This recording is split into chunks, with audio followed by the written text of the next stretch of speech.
Hello, everyone, and welcome to today's webinar, Preventing Drug Misuse Among College Students, 7 Keys to a Successful Prevention Program. My name is Orlando, and I am a graduate assistant at IHEC. I'm assisting Madison, the Assistant Director of the Illinois Higher Education Center for Alcohol, Other Drug, and Violent Prevention, and I am very excited to be hosting today's event. Before we begin, I have a few housekeeping items to cover about today's webinar and the GoToWebinar platform. For those of you new to using GoToWebinar, you will see the control panel on the right of your screen. This is where you will find the question box that you can type and submit to at the end of the presentation. All attendees will be muted for today's program, but that does not mean you cannot participate. Please type your questions into the question box in the control panel. This will allow us to see your questions and we will address them. So without any further ado, I'd like to introduce today's speaker, Rich Lucy. All yours. Okay. Thank you, Orlando, and hi, everyone. Really glad that you're able to join us this morning for the Illinois Higher Education Center's webinar.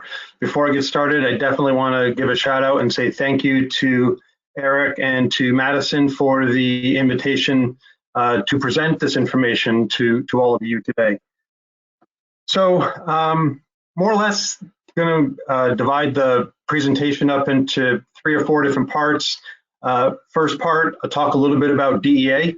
Then I'll move into a data snapshot, taking a look at drug use among college students.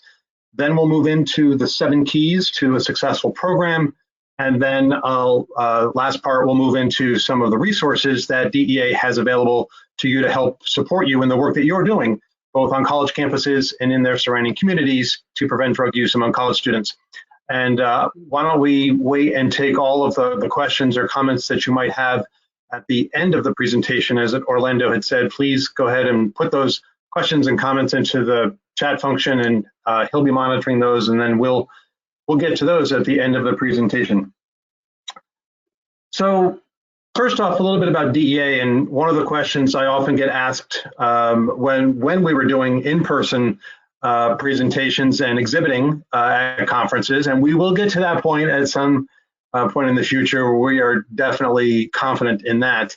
But certainly over the last year in the virtual environment, which is, why is DEA in the prevention space? Well, first and foremost, there is no doubt about it. We are a law enforcement agency. That is our primary mission, to enforce the nation's drug laws. But we also have, a couple of other components specific to DEA. That's our regulatory side. And so if you've heard of the Diversion Control Division, that is the part of DEA that does help to ensure that prescription medicines end up in the hands of individuals who legitimately need those medicines. So, going after, the pill mills and doctors who are working outside of the law, if you will, and overprescribing and what have you. That's the regulatory side. The Diversion Control Division also manages National Prescription Drug Take Back Day, which happens on the last Saturday each April and each October. And April 24th is the next Take Back Day. And actually, surprisingly, last year, while we had to postpone the Take Back event in April, we did proceed with the Take Back event in October, and it was the biggest collection in the history of the Take Back program. And I think that surprised a lot of people, quite honestly, considering everything that was going on in 2020. So you can go to takebackday.com and learn more about that event and find a collection site near you. And then the next part of DEA that I want to talk about is where I work, and that's the Community Outreach and Prevention Support section.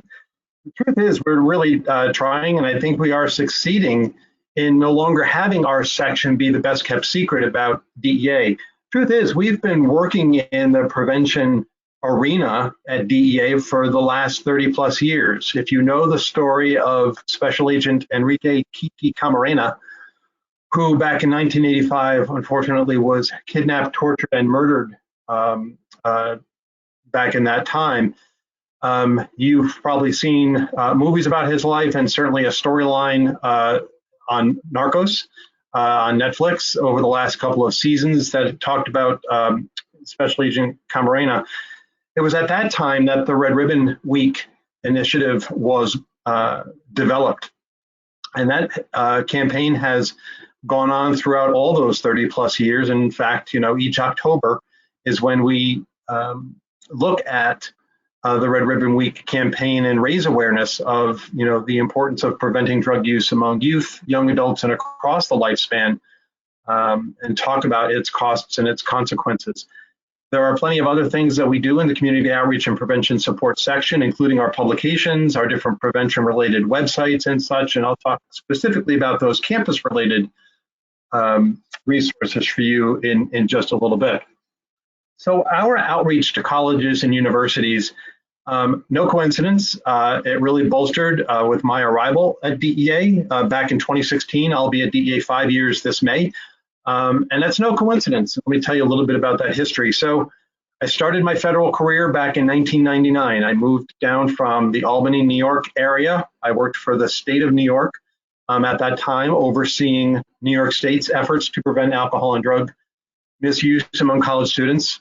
I started my federal career at the U.S. Department of Education, working in the Office of Safe and Drug-Free Schools. That's actually how I first come to know and meet Eric. It's all that work that you do on your campuses around the biennial review and that compliance. I certainly know the ins and outs of certainly those regulations.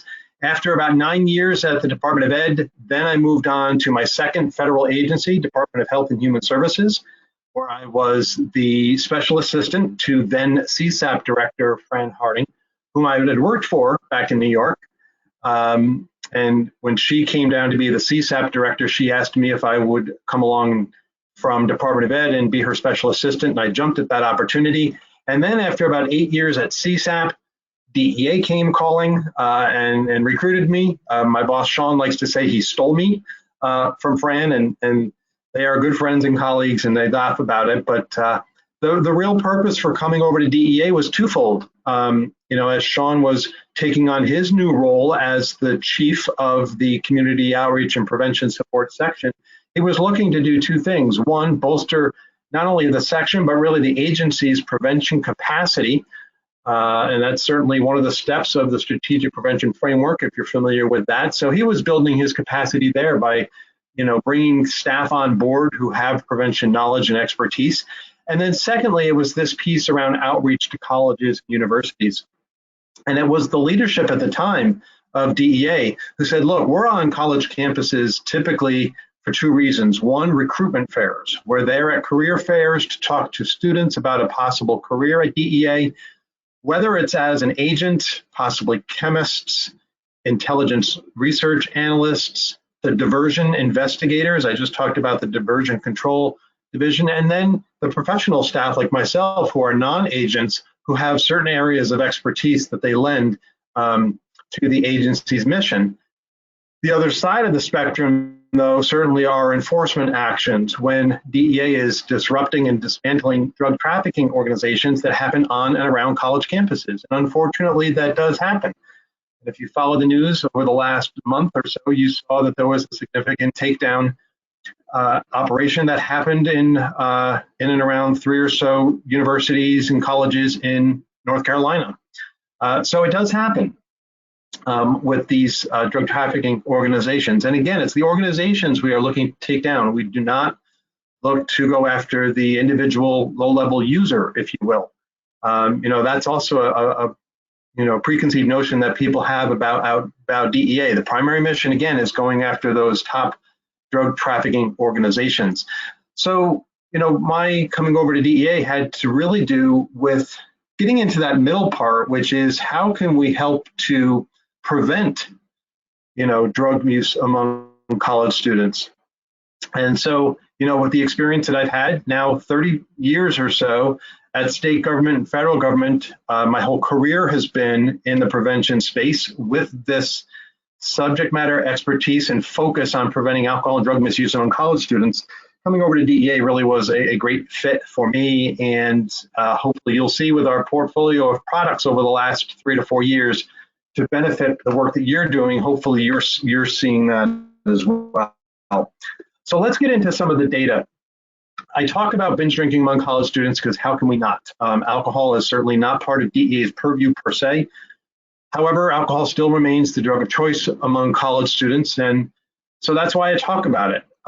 These data and the next few come from the Monitoring the Future study, the most recent data available from that study, which are in 2019, and these data were released just last year. So remember, there's always about a 1-year lag with these national data points. That we saw that binge drinking really showed no significant changes for young adults, whether they attended college or not. In 2019, the percentage of college students who were reporting binge drinking was 33%. That's versus the 22% of those same age who are not in college.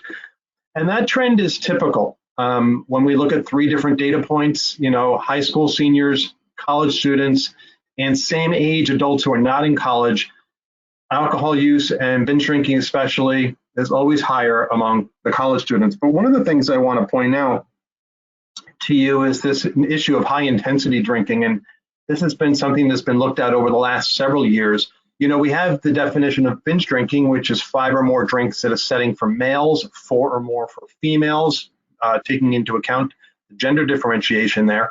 But then there's also high intensity drinking, which is defined as 10 or more drinks in a row in the past 2 weeks. And, it's stayed level at about 11% since 2015 for young adults between the ages of 19 and 22, regardless of whether they're in college or not.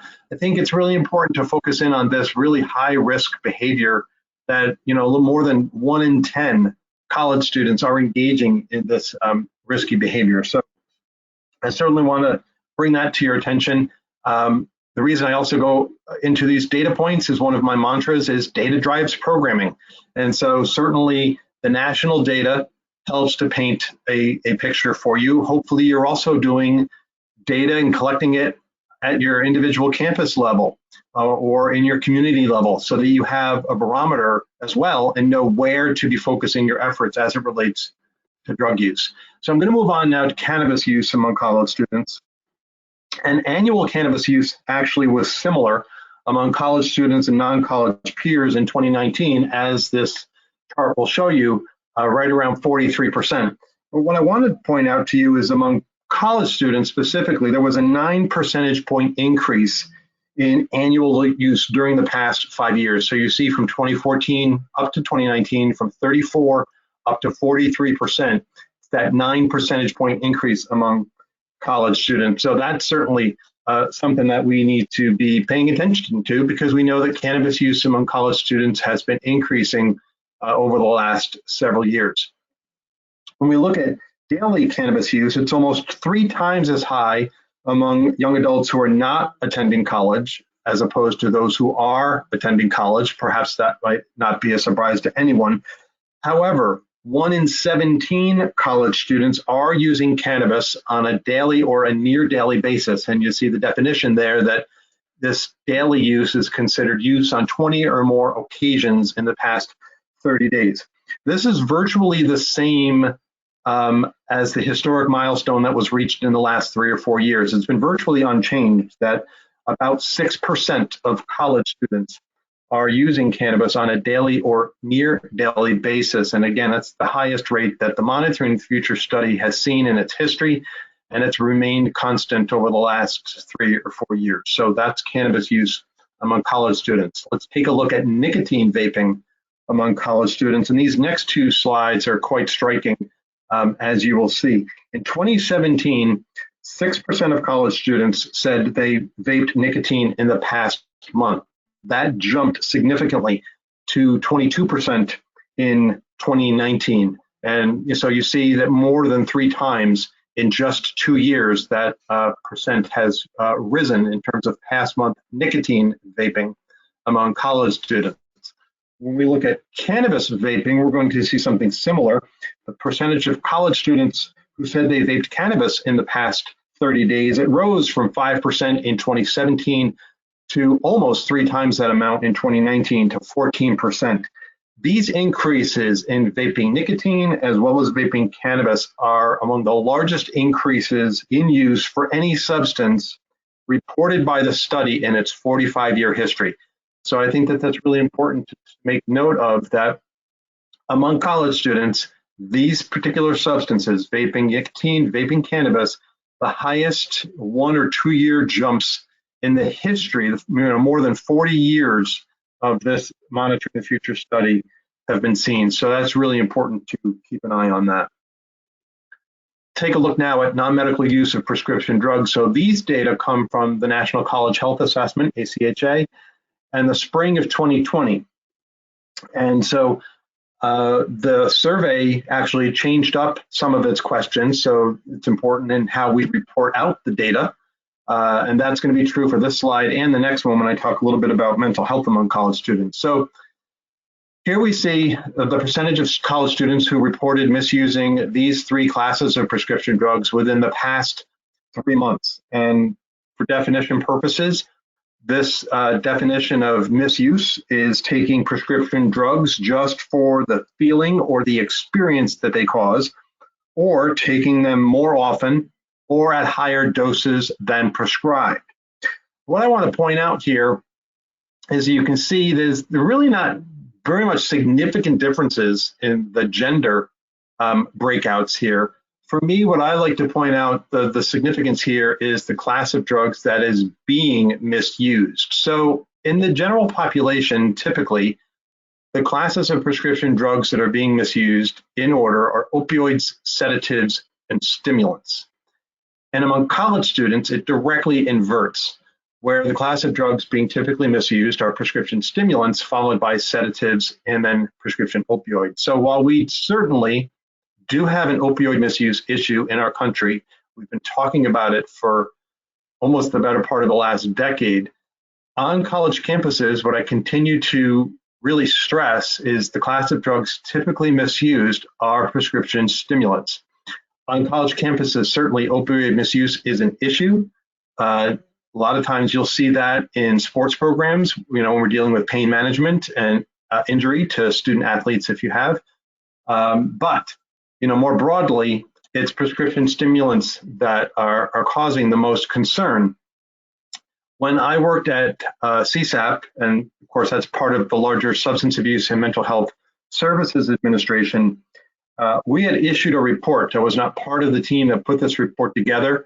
It came from the data shop at SAMHSA, but they had issued a report in 2015 that found that on any given day, approximately 400 full-time college students would start using prescription stimulants non-medically. That's 400 college students on any given day would initiate the misuse of a prescription stimulant. However, during November, December, and April, that number would jump to 500 college students on any given day. Now, the report didn't look at the causes, but if you just at the surface think of the 3 months that I just mentioned of November, December, and April, that coincides with exam periods on college campuses. And so we shouldn't be surprised that we might see that those numbers have increased in terms of the misuse of prescription stimulants among college students. And we can also posit why that's happening. And it really stems from the fact that college students are doing this under the misguided belief, and I use that word intentionally, because they think it's going to benefit their academic performance. And it really needs to be noted that the non-medical use of prescription stimulants has not been proven to improve academic performance. Certainly, if you have a specific diagnosis for a stimulant, it obviously does help with focus and concentration and such. However, for those students who think that, I'm going to take a prescription stimulant, it's going to help me get a better grade, the research is just not proving that to be true. When I talk a little bit about our website later and the podcast series that we have on the website, hopefully you've had a chance to listen to Prevention Profiles Take 5. I've had Dr. Nora Volkoff, the director of NIDA, on the show a couple of times, most recently this past November. I've also had Dr. Amelia Aria from the University of Maryland, College Park on the show, and they've both talked and they've researched extensively. Certainly, Dr. Aria has on this very issue, and they talk specifically about the fact that research is just not bearing it out that the misuse of prescription stimulants is going to help one get a better grade. So that's a really important education point that I think we need to continue emphasizing, both at our position at the federal level, certainly at the state level, and all the way on down to the campus-specific level among students.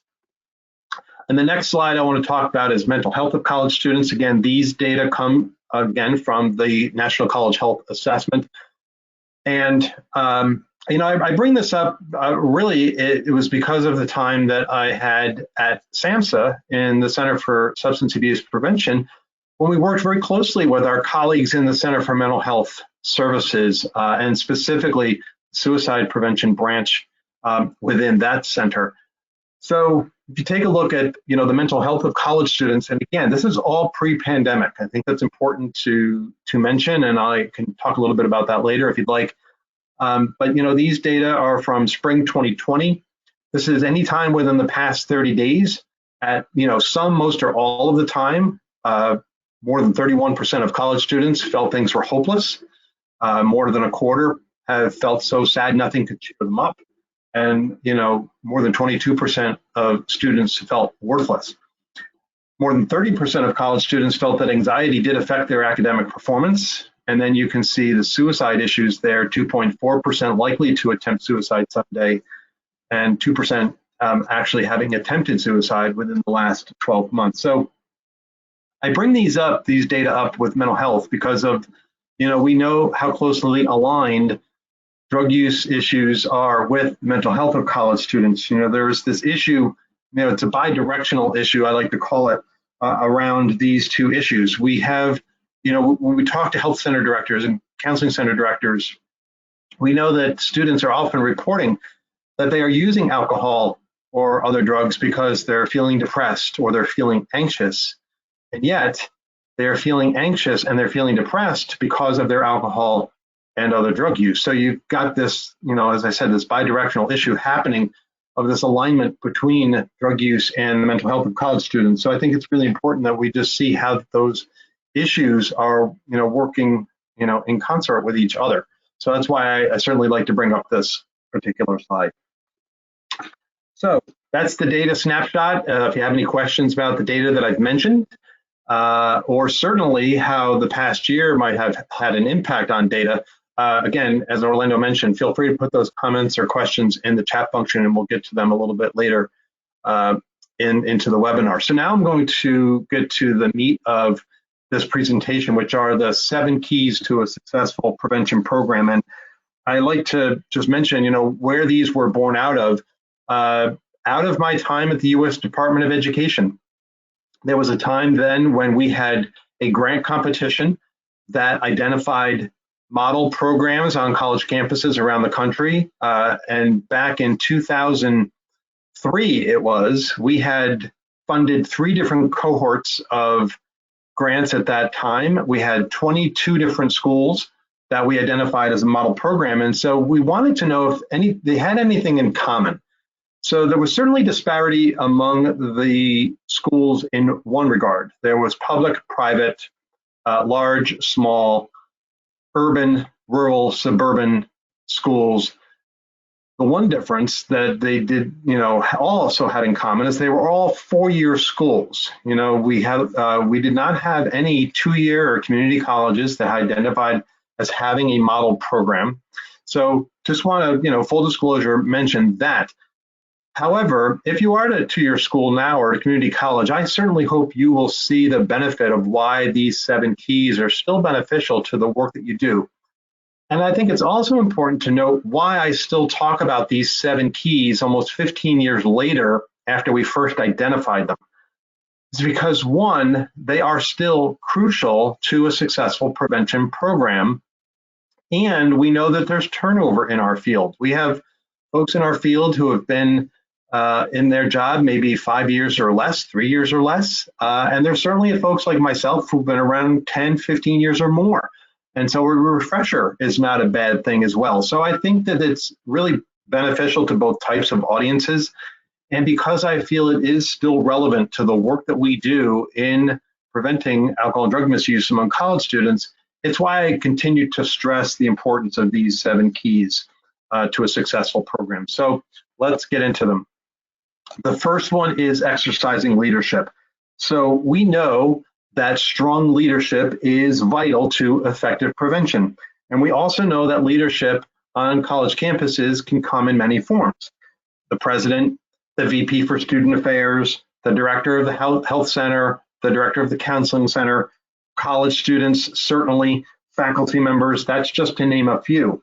But I will tell you it's the knowledge and the skill of the prevention coordinator, much like all of you on this webinar, that is widely recognized as the single most important contributor to a program's success. That's why it's so important to have those individuals really properly trained and staying on top of prevention science to know which prevention strategies work, and perhaps more importantly, which prevention strategies don't work. So again, the takeaway here is that leadership comes in many forms, but it really is the prevention coordinator on the campus who is seen as the single most important contributor to a program's success. The second core element is building coalitions. Now, mobilizing a coalition has long been recognized as a key element of a successful prevention program. So much, in fact, that the National Institute on Alcohol Abuse and Alcoholism, often referred to as NIAAA, back in 2002, when they came out with their 4 tiers of effectiveness, their call to action dealing with high-risk drinking on college campuses, in 2007, they updated that information and, in fact, called out the fact that coalitions are such a significant foundation and part of a campus's efforts, whether that's a task force on the campus and or a campus community coalition. It really is fundamental to a school's success. The other reason the coalitions certainly are important is because this issue of preventing drug use among college students is pretty complex, so much so that it really comes down to no one individual or part of campus or part of the community can do it alone. So that really is why it's important to have that building of coalitions for success. So I have a good, really great colleague out in Washington State. Her name is Pat Fabiano. She worked at Western Washington University, and she always talked this analogy about having 100 cups of coffee in the idea of building coalitions. And what she meant by that was referring to the number of opportunities that she would take to sit down and talk and listen with current and prospective partners. And certainly with prospective partners, we all have various agendas that we come to the, real or virtual table, if you will, on this issue. We have different agendas, different missions, but really the crux of this is finding out what is the common goal that all these, the variety of agencies and individuals that come to the table have. And so Pat would talk about having those 100 cups of coffee, all of those different opportunities she would take to sit down and talk through and engage individuals to be part of the campus's efforts. So I bring that up because, I think it's really important because it is something that we engage in. And it doesn't have to be certainly over coffee. Certainly now in our virtual world over the last year, we're doing virtual chats over Zoom or any other platform that you're using. And so again, the important part is finding out what's the common goal, whether it's Greek life, whether it's athletics, whether it's the LGBTQ office in the community, if it's the mayor's office, it's the homeowners associations, all the different educational entities and such, is finding out, what's this common goal? Because they're going to ask, what's in it for me? And so you're going to need to be equipped with that information to be able to talk to them about that. So again, keep that in mind as you're engaging potential partners to be part of your coalition. So choosing an evidence-based program, it seems simple enough, but sometimes it really does feel a lot like this picture here. choosing evidence-based programs really is not that simple. Sometimes, people think you just federal list. Well, I'm here to tell you there is no magic federal list. I mean, like I said, I've been in the federal government 21 plus years. I'm on my agency. There are some clearinghouses, yes. There are some repositories, yes.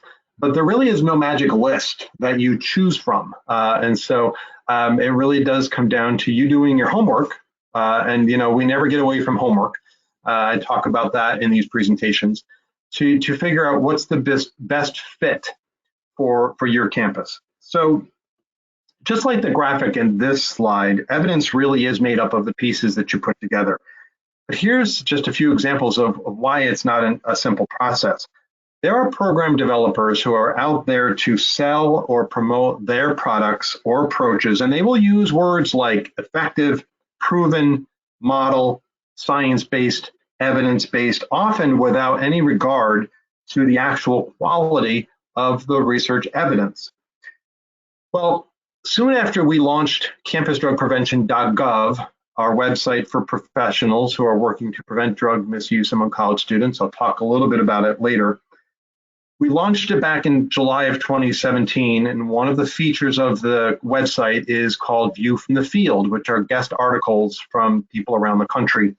And Dr. Dolores Cimini from the University at Albany, who I've known for quite a while, she wrote a View from the Field for us that focused on evidence-based programs. And one of the tips that she gave around selecting an evidence-based program is to let the buyer beware.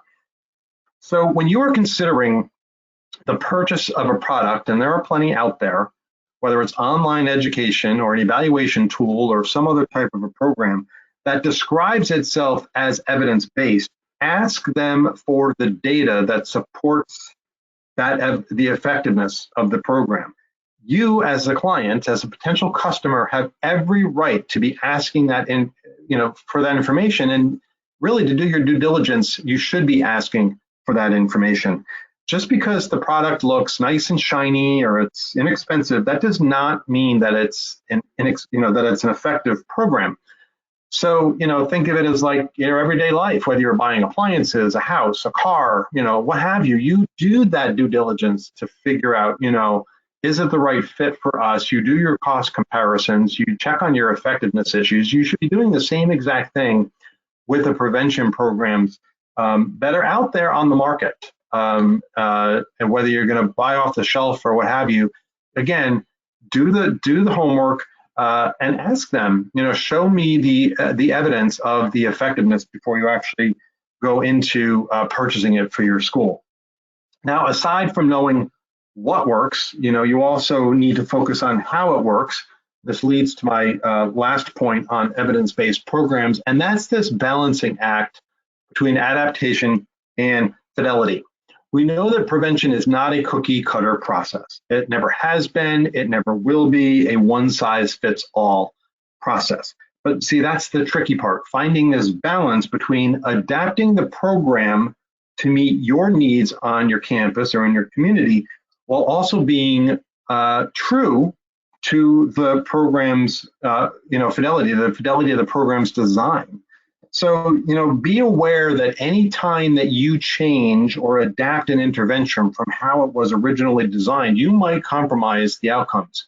The example I like to use is, let's say that on your campus, whether it was in-person classes or even virtual now, let's say you have a situation where you have an education program for students who violate the campus policy. And let's just say that the program that you intend to use has been shown to be effective. You've done your homework, you've looked into it, and it requires a 10-hour course, 5 2-hour sessions over the course of 5 Saturdays in a row. And you're thinking to yourself, never going to happen. No way. There's no possible way that we're going to get these students who violated the policy, who are required to take this course, to come in and sit for 2 hours on Saturday mornings from 9 to 11 or 10 to 12, whatever have you.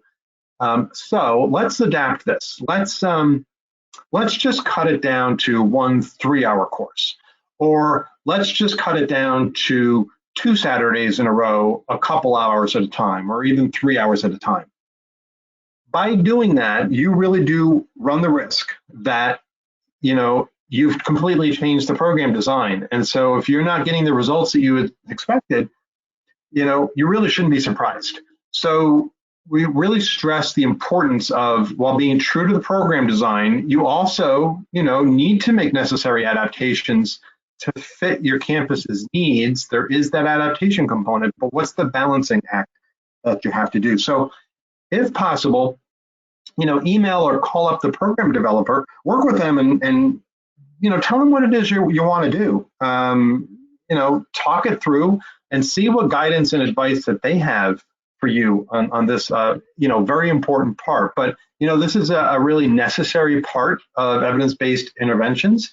But again, it's a balancing act and it's tricky. So it's really important that you figure out, how do we stay true to the design, but how do we also mold the program to meet our needs? So the fourth element I'm going to touch on is implementing strategic planning. And that really does take us back to this slide. Prevention is not random. That's one of my mantras, so let me repeat it. Prevention is not random. Prevention needs to be intentional, prevention needs to be purposeful, and it needs to be strategic. And so strategic planning really is woven throughout all of our prevention efforts. We are being strategic in our timelines when we decide when our efforts are going to take place. We are certainly being strategic in our direction. Where is it we want our efforts to take us? And we're being strategic in our ideas. What is it that we want to accomplish? But one of the struggles that we face in prevention is impatience.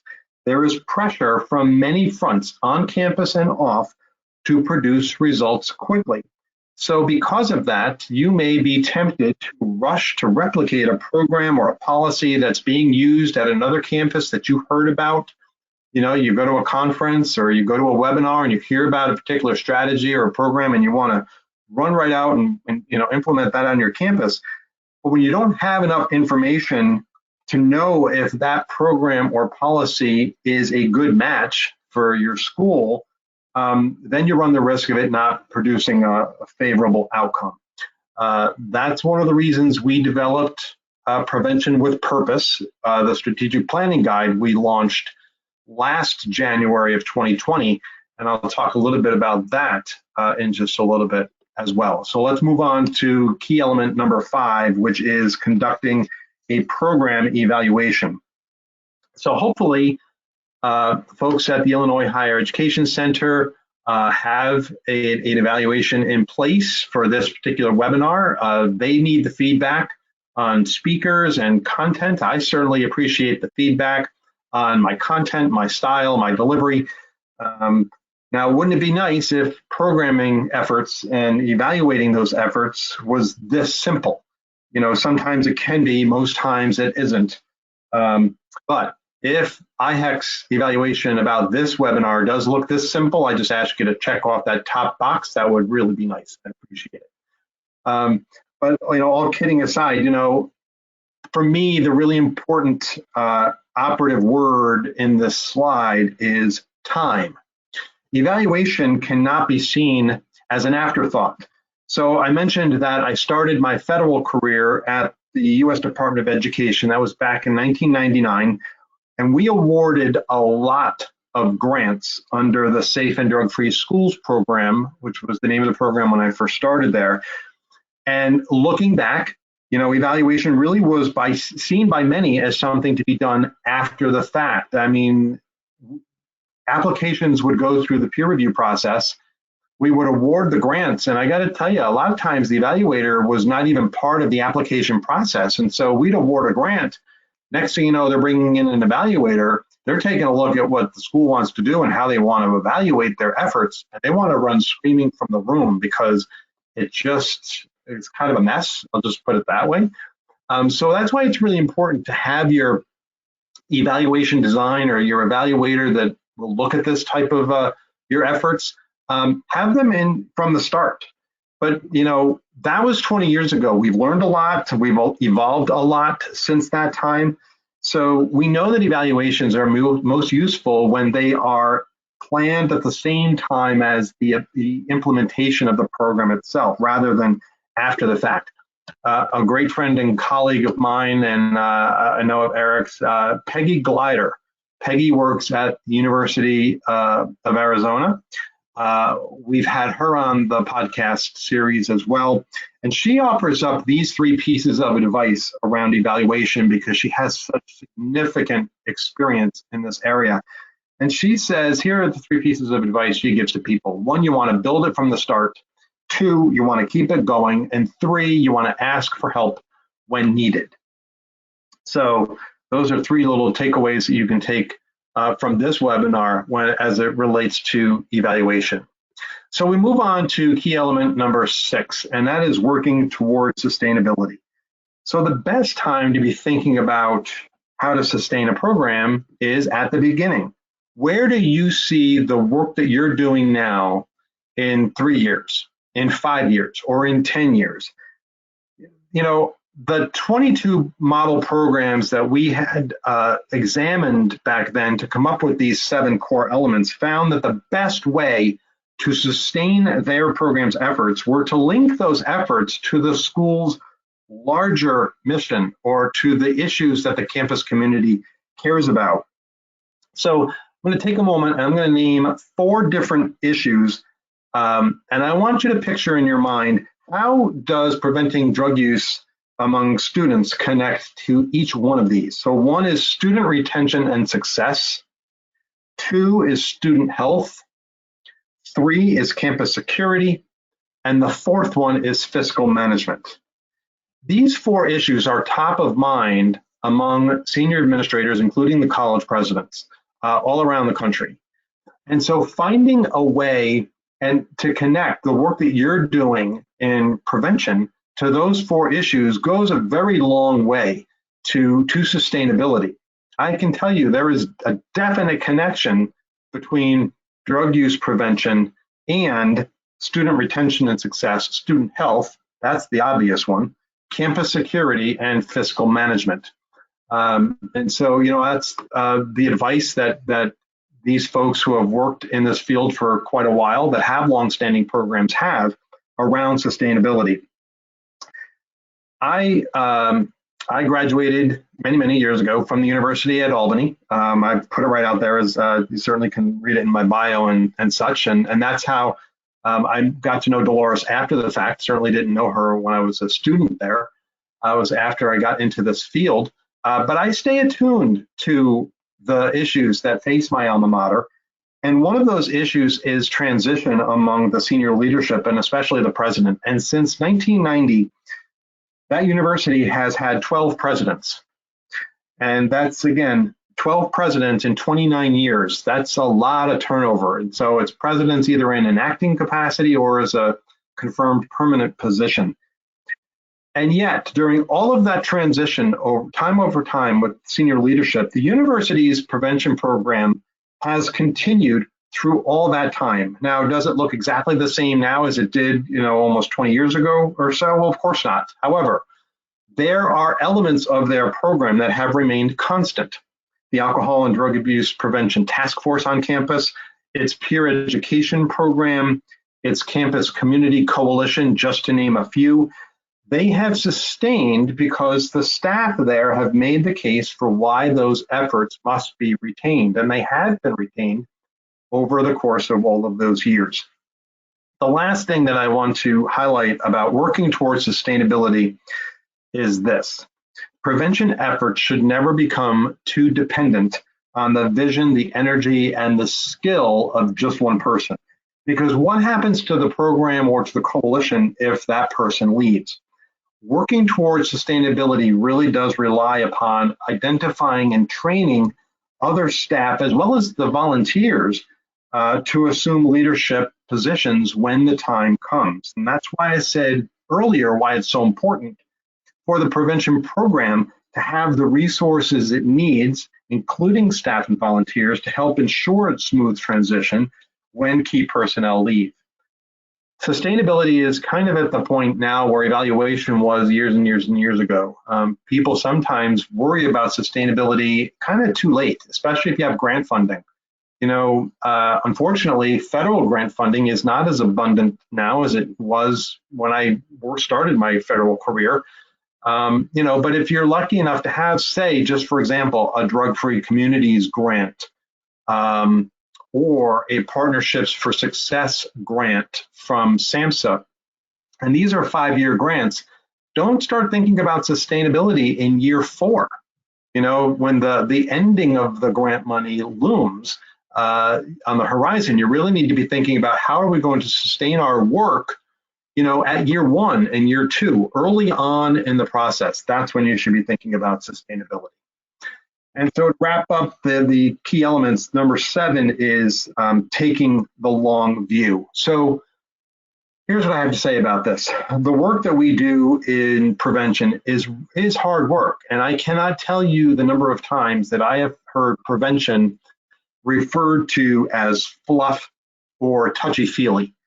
And preventing alcohol and drug misuse and the consequences related to it, including sexual assaults, falling grades, dropping out of school, fights, certainly deaths. That is serious business. That should never be referred to as fluff.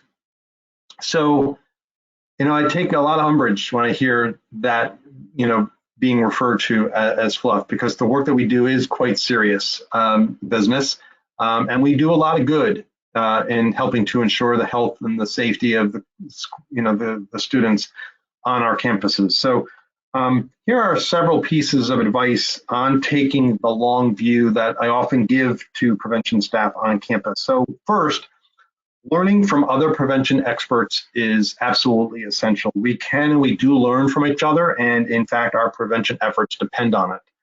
You're doing that right now by having registered for this webinar. You might have been in the field for a while. A lot of what I might have talked about, you might have heard before. My hope every time I do a session, for every single person watching it, whether it's in person or online, is that, what's the 1 or 2 different takeaways that I can implement on campus or in community? What are the 1 or 2 new pieces of nuggets or nuances that Rich talked about that I can bring back to campus? That's my hope for you in listening to these types of presentations. My second piece of advice, ongoing technical assistance and training is critical. Really thankful to Eric and his efforts and all of the staff and the graduate assistants and others who work with the Illinois Higher Education Center and serving all of you by offering training and technical assistance. Look for those opportunities online, certainly online, right? Over the last year, abundance of opportunities online to view a webinar like this, or to take an online training that isn't a webinar, but a course on a prevention topic that you're interested in, whether it's the National Higher Education Center based at The Ohio State University, the Prevention Technology Transfer Centers that are funded across the country through SAMHSA.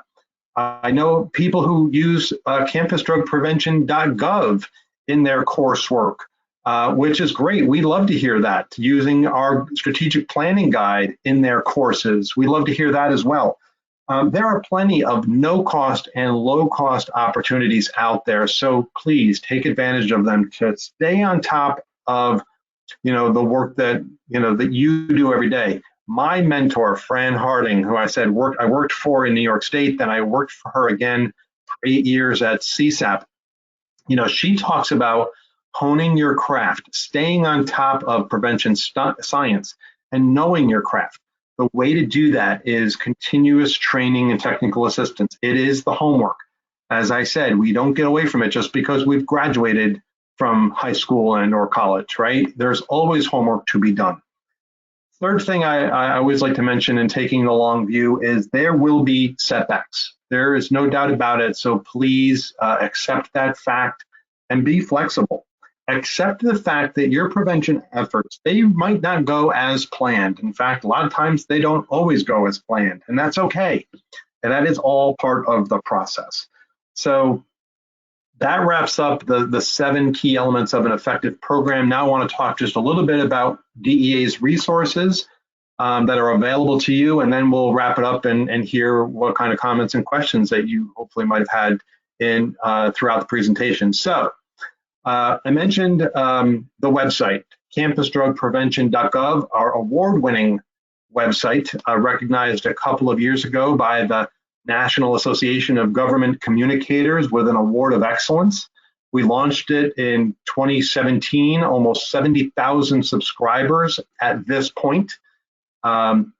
We also have developed campus-specific fact cards. We just updated those, and they made their debut at the NASPA Strategies Conference last month. You can download those from the website. Those are specific to preventing marijuana use among college students and preventing prescription drug misuse. We have 2 fact cards and 2 posters. We have our annual Red Ribbon Week Campus Video PSA contest that we sponsor with our partners at the Center for Substance Abuse Prevention. We just announced the 2 winners for the first time in the history of this contest. We had 2 winners this past year from University of Miami and also the North Dakota State College of Science. You can go to campusdrugprevention.gov/PSA contest to view those 2 PSAs, as well as learn a bit more about the contest. We will be running our 6th annual contest this fall. So around August or so, start to be on the lookout for information that will be forthcoming about the contest. And then, of course, our strategic planning guide, which I'll talk about in just a moment. So the website, this is the flagship product, campusdrugprevention.gov. We launched it in 2017 as a one-stop shop, if you will, for all things related to drug misuse prevention among college students, not intended as a complement to the NIAAA's collegedrinkingprevention.gov website, but it could be viewed as such if you want. You know, the NIAAA focuses their efforts within their purview on alcohol abuse, alcoholism. We heard from folks like Eric and those of you on the webinar from around the country, the prevention practitioners saying, look, we really would love a resource where we can just go to one place and get information about drug use and prevention and how it can help us in our efforts. And so we took a few months, and it really was less than 6 months that we formulated the idea and then launched. And so some of the top sites or features of the website, if you will, I can tell you the number 1 page is the drug scheduling and penalties page. And it doesn't surprise me at all. That was the section I intentionally wanted included on the website. Eric certainly knows from all of the work that he does in training around complying with the Department of Ed's regulations.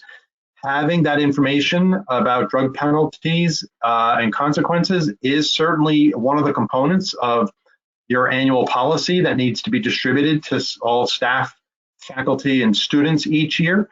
And so really is not a surprise that that is the top page month after month. Other parts of the website that you hopefully will find of use. The View from the Field section. These are monthly guest articles written by folks at the federal, national, state, and local levels about current and emergent issues that are relevant to preventing drug use among college students. The Prevention Profiles Take 5 podcast series. We just started our 4th season. We kicked off a special episode at the Strategies Conference last month with a 1-hour retrospective. We had invited 5 previous guests to come back and listen to answers to questions they had from interviews 2 to 3 years ago, and how have those answers changed since that time. So we're very pleased with the reception that the award-winning podcast series has received. And so I would encourage you to check that out. We have the events calendar. You can check out events statewide and national conferences that are relevant to prevention, as well as specifically higher education. There's also a section on the events page where if you are part of planning such an event, you can enter that information in there and submit it to us for consideration to include on the website. So there's a lot to look at on the website, and I encourage you to go and surf through it at your leisure.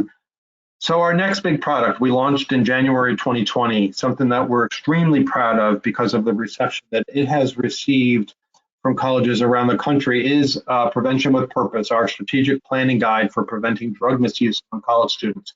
Why is this such an important document?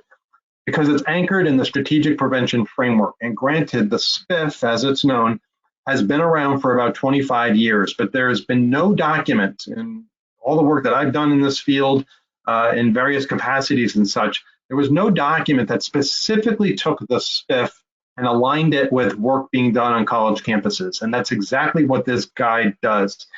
It takes you through all 5 steps of the SPIF, as well as its 2 underlying foundations of cultural competence and cultural humility, as well as sustainability, and talks about its applicability to the work you do on college and university campuses.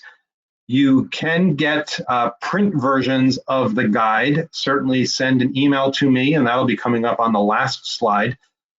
If you're part of a coalition and you want to get bulk copies, we can send you a bulk order of up to 35 copies of the print version if you'd like it. So certainly drop us a line and we can make that happen for you. There's also an online version of the guide on campusdrugprevention.gov /prevention guide. That version is about 70 pages longer than the print version. The reason being is the online version has all of the appendices with the tips and the tools and the online worksheets that you can use that are related to each step of the strategic prevention framework. And so they're all interactive. You can download them as you need them, fill them out online. They are in PDF form. And so you certainly can use that. I like I like both versions, but I certainly like the print version because it makes for just a really nice desk reference, and I'm referencing mine all the time. And so again, really happy with the reception it's received. In fact, later this year, we are planning to enter into a contract. It's not been even solicited yet, but our plan is to hire a contractor to start to develop some supplemental materials to the guide for specific audiences on campus and off. And so that's something that we're targeting to launch at next January's Strategies Conference sponsored by NASPA. So be on the lookout for that. So we're at the point now where we will take your questions and your comments. Orlando, I hope that we had some come in. So you're not having to stare at the little guy there for all this time. Let me go ahead and put my contact information up there. And again, if you want to, anything afterward, if you have thoughts or comments, feel free to send me an email. If you want to order a print version or a bulk order of the strategic planning guide, feel free to drop me an email and we will get that taken care of for you. So with that, Orlando, let me turn it over to you and see if we have any comments or questions.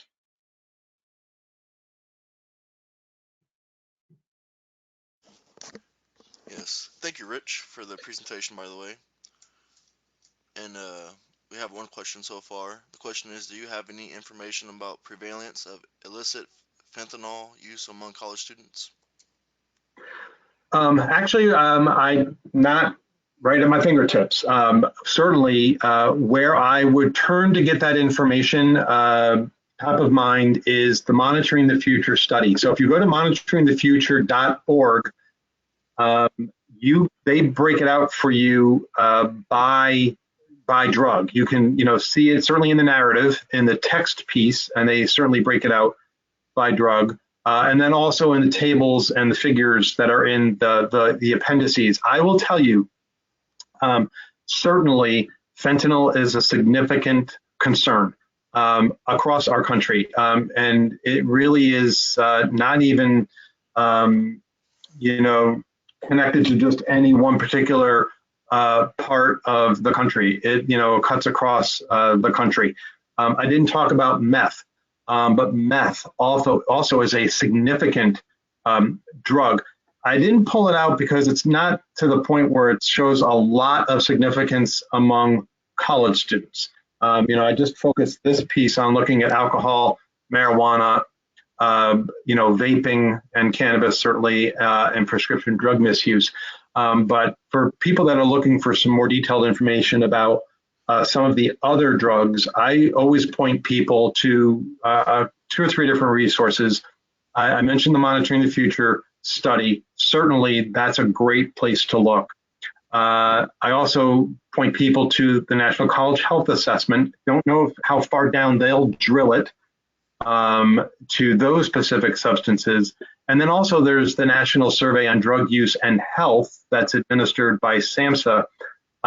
They're broken out by age group, not necessarily, the setting like college students. So they'll be included in the 18 to 25 age group. I can tell you that age group over the last few years has seen the highest rates of use, increases in use, is that particular age group. But thank you for raising the issue of fentanyl, because it is a significant, quite a significant issue in terms of what people are taking, and intentionally or even unintentionally. We hear of, counterfeit pills and pill presses and such, where folks are buying drugs illicitly and such, and they have no idea what they're putting into their system. Sometimes fentanyl is part of the mix, and it is quite deadly. So thank you for bringing that up. And that same attendee wanted to know, can you repeat the annual conference you mentioned earlier? So I think I mentioned the Strategies Conference, which is sponsored by NASPA, which if you go to naspa.org and look up events, you can find it that way. You also can go to campusdrugprevention.gov, go to the events calendar and scroll back to January. We have the link there on the calendar. I don't know that we've posted next January's yet, but it's from NASPA, the Student Affairs Administrators in Higher Education. It's a fantastic conference. If you've not been to it, I highly suggest it. The other conference, which is great just in terms of bolstering your prevention knowledge, is the National Prevention Networks, also known as NPN, their annual prevention research conference. That's typically held in August. I happen to know that will be an all virtual conference again this year.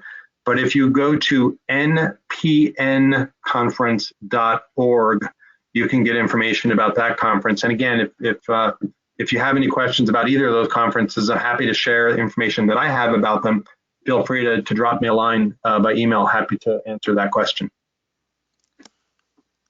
Have there been studies examining risk behaviors engagement in upperclassmen versus underclassmen? Yeah, for the longest time, there's always been the issue of, aging out or the maturing out. So typically, oftentimes we know that use among first-year students is typically the highest risk use, especially within those first 6 months of school. And again, keeping in mind, I always say that 2020 has a huge asterisk next to it for so many different reasons, right? With all of the turbulence that 2020 brought on so many levels, it's going to have some after effects on, I believe, on the data that we're going to see in the next year or so. And so we need to be looking at that data very carefully, because I'm sure the researchers who are collecting the data are going to have a lot of caveats about how the data were collected, how reliable is it with all of the different remote and virtual things that have happened over the last year. But we do know that, for the longest time, again, we've seen the higher rates of use among the, first year students, and it seems to go down as as each year in school is completed. It's not always the fact. You may see on your campus something different. We saw when I was working in New York, and this goes back a ways, we actually saw it was a slight, increase, but we actually saw a higher rate of high risk drinking among seniors than we did. We thought we would have seen that decrease, that aging out, if you will, but we didn't see it in a couple of the survey iteration that we had done one year, the statewide survey that we had done. So that was interesting. But there's certainly, and the Monitoring the Future study is really helpful in looking at that, because it does look at the college students 1 to 4 years out after graduating from high school. So they are certainly a group that has looked at this, but you certainly can also do a pick your favorite search engine and look up research on that as well. But it definitely has been looked at.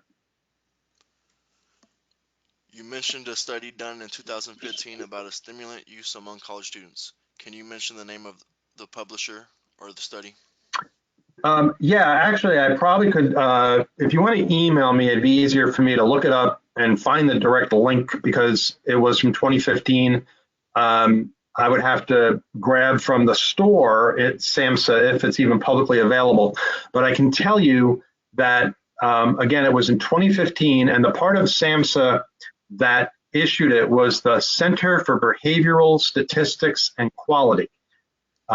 It's that center that does the NISDA, the National Survey on Drug Use and Health. That's the data shop component of SAMHSA. They had issued that particular study, but if you hit me up, I'd be happy to try and find the direct link for you to that study and to send it to you. Definitely. Do you have any advice for campus prevention in the time of COVID?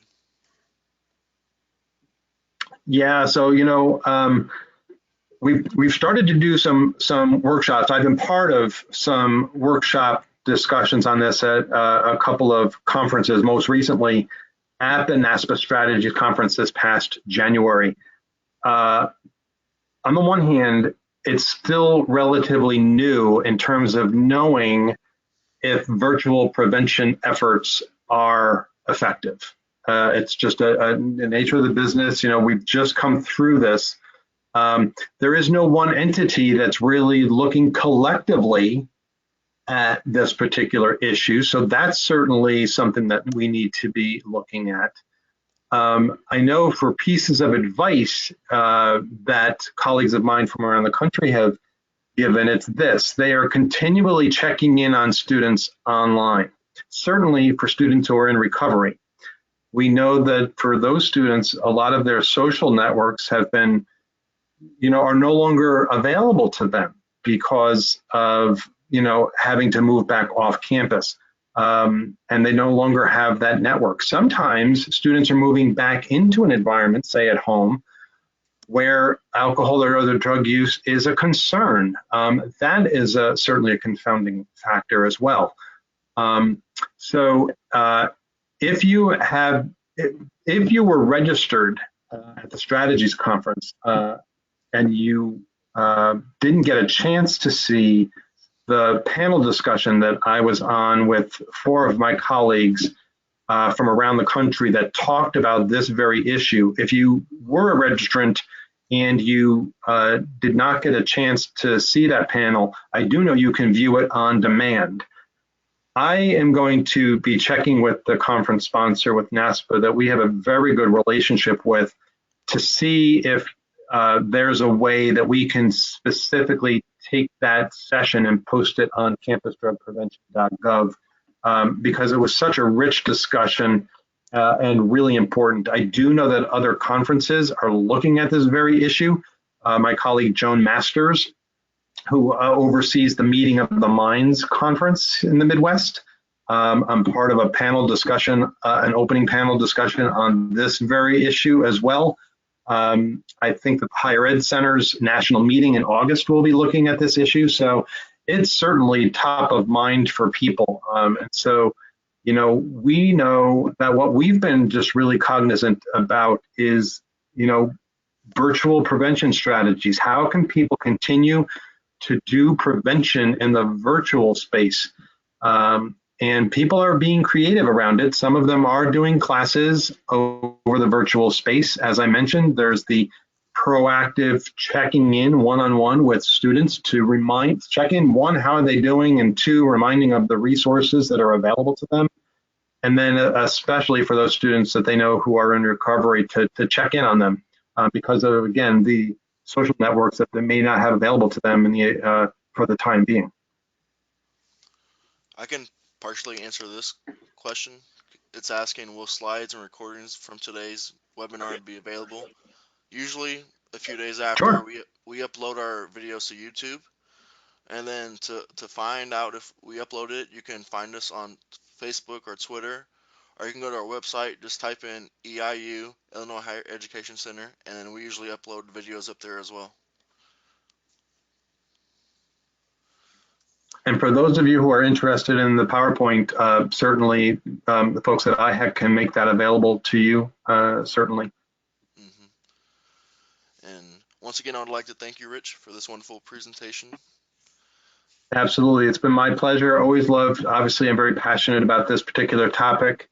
hmm And I know we had a good showing of folks turning out for this. Hopefully, again, you found the one or two specific takeaways that you can use in your efforts. So I wish you all the best in your prevention efforts. Thank you, and thank you everyone for attending.